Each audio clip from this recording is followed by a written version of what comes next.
डांटल रहे सहे ससतिया करे गरीबन पे खर्चा। अख्तर भैया जिंदाबाद जिंदाबाद जिंदाबाद। सेवा में लागल रहे दिनों रातिया गावे गावे होला चर्चा हो। सही में डांटल रहे सहे ससतिया करे गरीबन पे खर्चा।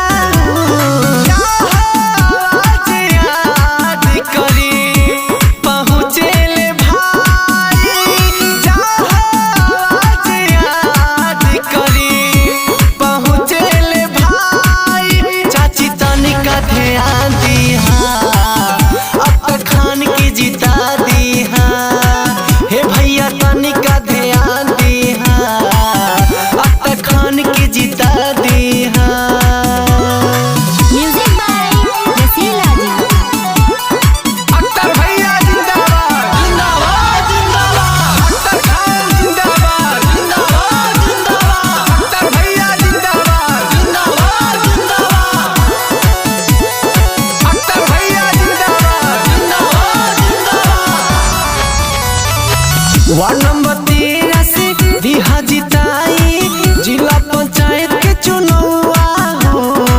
हुई विकास चारों और खुशहाली आई त खिल जाई गौआ हो।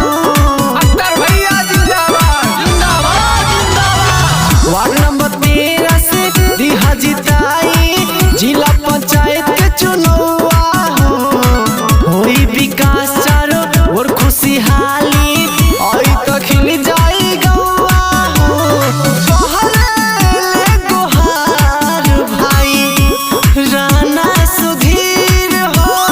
कहले गुहार भाई राणा सुधीर हो। चाची तनिका ध्यान दीहा अख्तर खान के जिता दीहा।